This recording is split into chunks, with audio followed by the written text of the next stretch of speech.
la voz de los protagonistas. Contacto telefónico. Así es, vamos a platicar a continuación con el doctor Luis Alberto Vázquez, a quien le hemos pedido que nos acompañe. Usted lo escucha a través de los micrófonos del Grupo Radio Estéreo Mairán en diferentes espacios.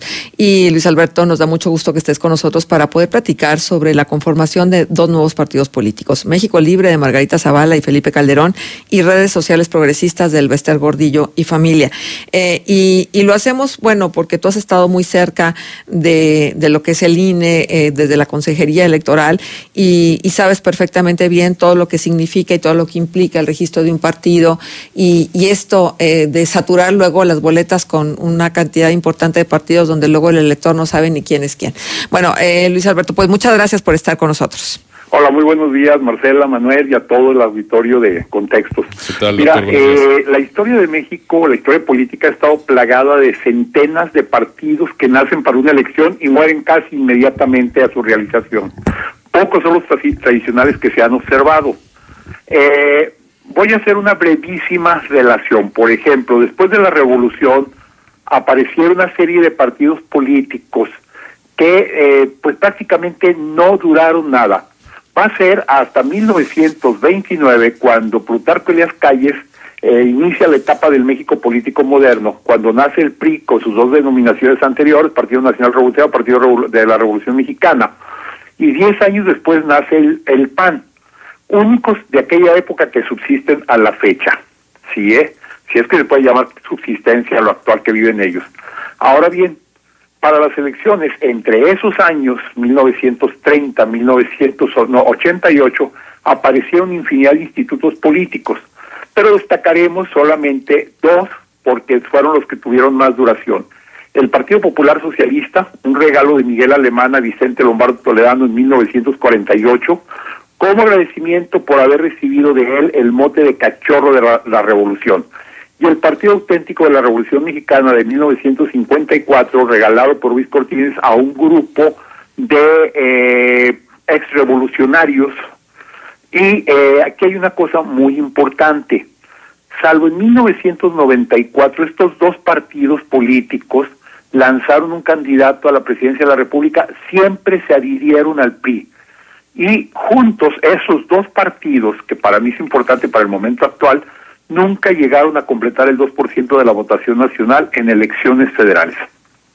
Ahora bien, más reciente, para 1982, nacieron y murieron una infinidad de partidos que más tarde se convertirían en el PSUM y luego en el PRD.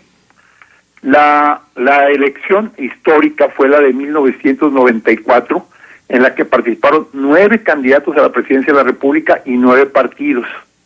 Y luego ya esto se vino reduciendo para el 2000, 6 candidatos, 10 partidos, en alianzas. Ahí surgió el PRD como tal, que tampoco creo que sobreviva mucho a otra elección. En 2006 fueron 8 partidos y 7 en 2012. En los últimos 30 años de la historia política de México existieron más de 30 partidos y solo sobreviven hoy 7 de ellos. Y 2 están en la cuerda floja por indecisiones del INE, que ya debería haberles quitado el registro. Ha habido partidos conformados por líderes sindicales, por militares y por idealistas, pero la moda empezó con partidos familiares y esto nos lleva mucho al momento actual. Como el caso del Partido Verde, que en 1994 lanzó a la presidencia a su patriarca y fundador y luego se convirtió en la APA del candidato más fuerte. Pero en 2018 le falló la elección y, sin embargo, se sumó rápidamente al ganador para seguir lucrando del erario. Esta ha sido una característica de los partidos políticos. Bien, como decías hace un momento, ahora surgen 2 nuevos partidos políticos, ambos de origen familiar. Agrupación Redes Sociales Progresista, dirigido por el yerno y el nieto de la eterna presidente del CENTE, el Bester Gordillo. Ella ya había creado con anterioridad otro partido político. En breve volverá a aparecer este nuevo partido político porque todavía no entrega su documentación al INE, lo cual es indispensable para que surja como tal, y se declara como un partido de centro-izquierda progresista. Sin embargo, se propone apoyar a Morena, y curiosamente su símbolo es la cara de AMLO, una auténtica réplica del PPS y el PARP de los años 50 a 90 del siglo pasado. La verdad de las cosas es que no se le ve ninguna identidad a este nuevo partido, y no sé si el actual ejecutivo se deje utilizar y en un momento dado hasta se deje burlar. Ahora bien, ahí encontramos una familia que es la familia de Elvester Gordillo. La otra familia es la familia Calderón Zavala. Ayer, a través de Margarita Zavala, quien se retiró del PAN porque quería ser candidata a la presidencia, y Ricardo Anaya, con sus argucias, se lo impidió, luego se lanzó ella como independiente, pero a menos de 2 meses de la elección renunció a dicha candidatura y creó su asociación Libertad y Responsabilidad Democrática Libre. Y ayer se registró como partido político nacional bajo el nombre de México Libre. Hay que recordar que cuando Margarita Zavala creó aquella asociación civil, allá por mayo, junio del año pasado, aseguró que nunca la convertiría en partido político. Ahora manifiesta que México Libre es una expresión que pretende construir y practicar una nueva política con nuevos ciudadanos, fundada en la ética, orientada a construir el bien común, más que orientada a conquistar el poder. Bueno, sin embargo, recordemos 2 falsedades que se dan en este momento. Dijo primero que cuando nació esa asociación nunca la convertiría en partido político, y ayer definitivamente cambió. Pero además existen las acusaciones que pesan sobre esa asociación civil de Margarita Zavala de robarse el nombre y el logo de la Fundación Libre de Argentina.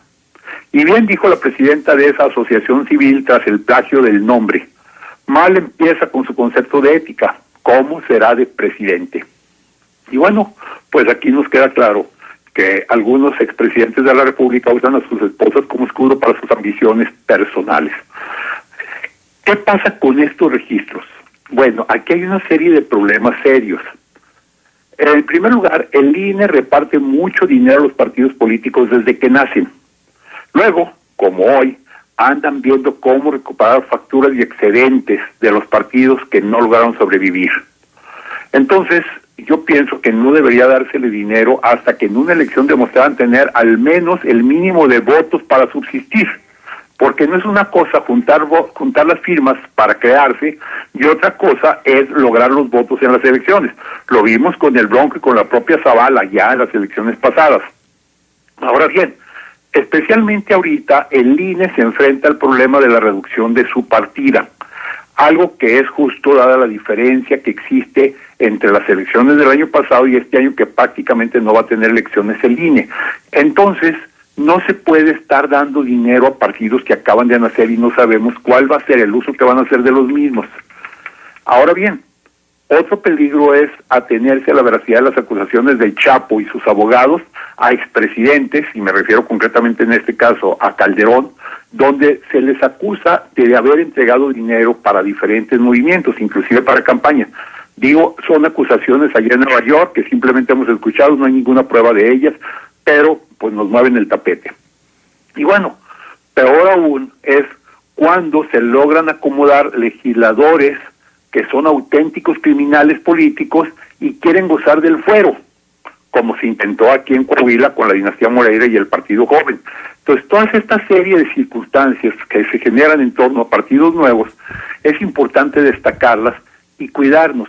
La verdad es que no necesitamos más partidos políticos, sino que necesitamos que se consoliden y que tengan una visión clara, una ideología perfectamente en beneficio del país y del pueblo, los que ya existen. Ese es mi punto de vista. Ajá. Doctor, ¿y qué significa que el tiempo de los independientes todavía no ha llegado? Es decir, ¿esto manda un mensaje de que el piso será todavía más disparejo? No, definitivamente.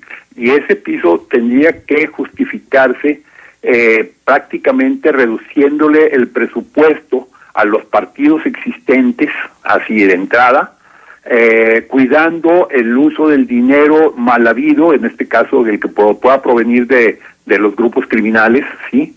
Y dándoles el mismo espacio en todos los medios de comunicación para que puedan generarse. Yo creo que no va a dejar de existir los candidatos independientes, pero que están enfrentándose a una situación difícil es indiscutible. Uh-huh. Luis Alberto, nosotros hemos hecho un planteamiento en la pregunta del día de hoy, precisamente a propósito del resurgimiento de figuras como el Bester Gordillo o la propia figura del presidente Calderón, etcétera, ¿no? ¿Bajo qué circunstancias considera usted que un político debe retirarse de la actividad pública? Y nosotros ofrecimos como opciones por malos resultados, tras ejercer en los 3 órdenes de gobierno, o no hay circunstancia que justifique el retiro, o un simple y no sé. Luego somos muy permisivos como sociedad, ¿no? Y dejamos que la gente permanezca y continúe, y ellos se justifican porque luego, como tienen una cuota clientelar cada uno de los partidos, pues dicen, lo que pasa es que dentro de mi partido yo sí pinto y yo sí cuento. ¿Qué tendríamos que hacer para que los políticos entendieran que probablemente hay momentos para ya no estar? Ok. Mira, a lo largo de la historia de México volvemos a caer en esa situación, ¿sí? Don Porfirio Díaz, el día que renunció, se fue a París, y aunque se mantuvo informado de la situación en México, jamás opinó, y menos aún vociferó, por ejemplo, contra Madero, o contra... No, pues Madero fue el único presidente, y contra Huerta que tenía.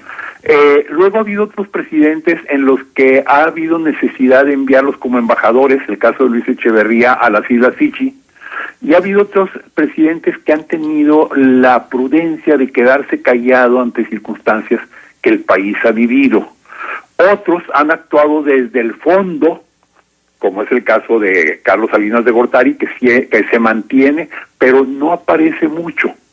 Entonces, yo creo que el problema es doble, ¿verdad? Es de la persona, de la figura del político que ya se retiró, que tenga la vergüenza de escuchar, de saber qué se opina de él, y sobre todo yo creo que dejar claro que su figura, que su tiempo ya pasó. Y segundo, es de la sociedad y de los medios de comunicación, de ya no poner atención a esas vociferaciones, como está sucediendo ahorita, por ejemplo, con Fox, que habla de 1000 cosas, y pues habría que analizar qué es lo que tiene razón y qué no tiene razón, pero el señor quiere estar todavía en la palestra, quiere que su imagen siga figurando. Yo creo que es un trabajo doble, pero en primer lugar entra mucho en la educación del político. Ajá, pero bueno, aquí en este país, pues ya sabemos que entre los partidos políticos lo que hacen es repartirse las barajitas del poder, y a unos les toca a veces arriba y a otros abajo, pero finalmente, si nos damos cuenta y si hiciéramos un análisis así importante y de todos los partidos, vamos a percatarnos de que los mismos que estuvieron hace 20 años están ahora. Sí. ¿No? Y es que es como, también tú dices, bueno, pues es que su carrera política, a eso se dedican. Y entonces, ¿qué pasa con el servicio profesional la carrera profesional, ¿no? El servicio público profesional. Bueno, pues sí, pero creo que luego las evaluaciones a veces no les favorecen y de todos modos quieren persistir. Sí, pues aquí yo creo que el principal problema es los recursos del erario que manejan y con los que se pueden quedar. Si yo pienso que si no hubiera esos recursos tan grandes, tan abundantes y con tanta facilidad de manejarlos a su antojo, de tal manera que puedan hacer con ellos lo que les guste, como el caso que acabamos de ver ayer de Javier Duarte con su caja chica, por ejemplo, si todas esas circunstancias... De César Duarte, ¿no? Del Chihuahua. De Chihuahua, sí, perdón, sí. Me equivoqué, sí. Ajá. Si todas esas circunstancias no se dieran, el político tendría que pensar si vale la pena seguir apareciendo, seguir figurando, y sobre todo el sentido de que si lo voy a hacer, va a ser porque estoy convencido que puedo hacer un bien, ¿sí? Exacto. No que voy a obtener un bien, que es la diferencia. Pues sí, esa es la gran diferencia. Lástima que luego no se considere así el ejercicio de la política, sino como la oportunidad de enriquecimiento, como lo ha sido a lo largo de mucho tiempo. Precisamente por eso fue que se votó como se votó, y por eso es que 30 millones de mexicanos le apostaron a la Cuarta Transformación, precisamente por todas estas cadenas de conductas totalmente egocéntricas, llevadas por la ambición, y por ambición no nada más del dinero, sino también del poder.